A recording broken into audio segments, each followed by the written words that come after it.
deegaamada axmaarada iyo tigreega waxaa saacadihii la soo dhaafay cirka isku sii shareeray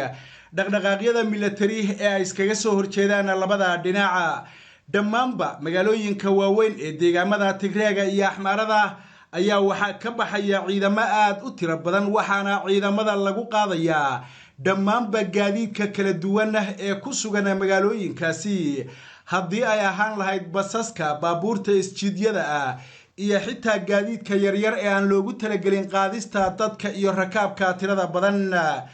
kumanaan ciidamo ah ayaa waxa ay ka baxayeen saacadihii la soo dhaafay magaalooyinka kala duwan ee deegaanka axmaarada halkanina waa magaalada Gondar ee deegaanka axmaarada oo ay ka baxayaan kumanaan ciidamo ah oo lagu qaadayo basaska iyo waliba gaadiidka kala duwan waxaana sagootinaya oo jidadka u taagan kumanaan dhalinyaro ah oo iyagu ku faraxsan bixitaanka ciidamada ku socda jiida hore ee dagaalka shacabka axmaarada ayaa waxa ay isu diyaarinayaan sidii ay uga hortagi lahaayeen gulufka dagaal ee ay indhowaalaba ku hanjabayeen kooxda TPLF waxaana ciidamada maamulka axmaarada oo ay kaabayaan ciidanka militariga iyo maleeshiyaadka kala duwan ee qoomiyadda axmaaradu ay haatan u dareereen goobaha dagaalka si ay uga hortagaan maleeshiyaadka kooxda TPLF maamulka axmaarada ayaa waxaa dhinacooda ay sheegeen in aanay marnaba banayn doonin magaalooyinka kala duwan iyo waliba degmooyinka ay ku muransan yihiin maamulada axmaarada iyo tigreega waxayna sheegeen in halkaasi ay ku dhiman doonaan maadaama dhulkaasi uu ahaa dhul ay horay iyagu u lahaayeen kooxda TPLFna ay isku dayayso si indhacadaysa in ay mar kale uga qaadato degmooyinka raaya walqayta iyo deegaamada ku xiran ayaa waxaa haatan ay noqdeen ubuucda khilaafka ka taagan amaba ka dhex aloosan qoomiyadaha axmaarada iyo tigreega iyada oo tigreegu ay ku hanjabayaan in aanay marnaba aqbali doonin in ay ka tanaasulaan deegaamadaasi oo ay sheegeen in ay yihiin kuwa tigreegu ay leeyihiin axmaarada ayaa dhankeeda iyaduna waxa ay ku doodaysaa in deegaamadaasi walqayta raaya iyo waliba deegaamada kale dhammaantoodba ay yihiin kuwa ay dadka axmaarada ahi leeyihiin sidaas daraaddeedna ay nafta duldhigayaan aysanna jirin sabab ay uga baxaan arrintaasina waxa ay noqotay mid marba marka ka dambaysa cirka isku sii shareeraysa mas-uul u hadlay maamulka axmaarada ayaa waxa uu ku hanjabay in ay noqon doonaan deegaamadaasi xabaalihii ay ku aasi lahaayeen ciidamada tigreega waxaana ay sheegeen in haatan shacab ciidan iyo guud ahaanba mas-uuliyiinta deegaanka axmaaradu ay u darban yihiin sidii ay isaga caabin lahaayeen ugana hortagi lahaayeen ciidamada iyo maleeshiyaadka kala duwan ee qoomiyadda tigreega ee kooxda TPLF ay doonayso in ay halkaasi ka dagaalamaan lana wareegaan dhammaanba deegaamadaasi dowladda federaalka ah ee dalka Itoobiya ayaan iyadoo xiisadaha soo kordhay ka hadlin waxaana dowladda federaalka ah ee dalka Itoobiya mar walba ay muujinaysaa in ay diyaar u tahay sidii ay uga hortagi lahayd daandaansiga iyo waliba isku dayada kooxda TPLF ay ku doonayso in ay ku soo gasho gudaha deegaanka axmaarada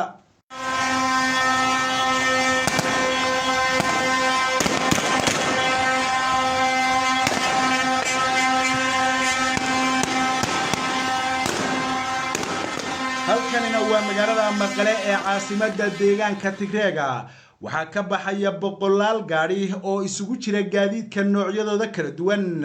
gaar ahaan gaadiidka xamuulka ee isjiidyada kuwaasi oo ku wajahan goobaha dagaalka iyo furimaha colaadu ay ka ogan tahay kumanaan shacabka Tigreega ah ayaa iyaguna dhinacooda waxa ay muujinayaan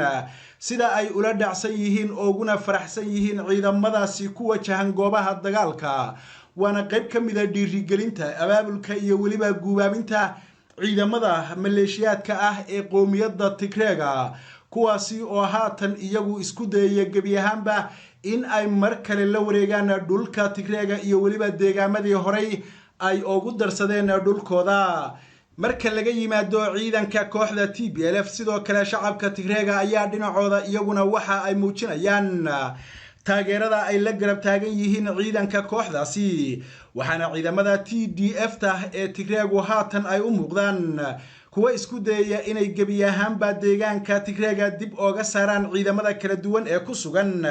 gaar ahaan ciidamada dalka Eritrea iyo ciidanka maamulka Axmaarada kuwaasi oo haatan noqday kuwa kaliya ee ay goobaha dagaalka isku wajahayaan maleeshiyaadka kala duwan ee maamulka Tigreega iyo waliba ciidanka loogu magac daray TDF ayaa waxa haatan ay ku sugan yihiin dhammaanba magaalooyinka kala duwan ee deegaanka Tigreega marka laga reebo magaalooyinka muranku uu ka taagan yahay ee ciidamada dalkaasi Eritrea ay ku sugan yihiin iyo sidoo kale dhulka lagu muransan yahay ee iyagana haatan uu ku sugan yahay ciidamada maamulka Axmaarada kuwaasi oo dhinacooda ku hanjabaya haba yaraatee in aanay ka bixi doonin magaalooyinkaasi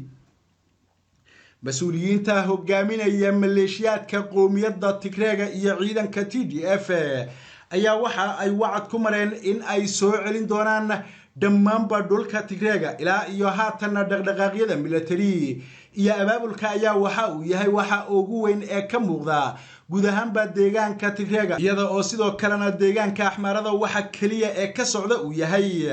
abaabulka ciidan iyo sidii kumanaan ciidamo loogu diri lahaa goobaha laga cabsi qabo in ay ka soo galaan maleeshiyaadka kooxda TPLF isku soo wada duubay xaaladda guud ee dalkaasi Itoobiya gaar ahaan gobolada waqooyiga dalka Itoobiya ayaa waxay u muuqdaan kuwa colaad mahurta ah waxaana labada dhinac ee iyagu haatan ku loolamaya mid waliba ay diyaarisay cududda iyo ciidankii ugu ballaadhnaa ee ay midda kale kala hortagi lahayd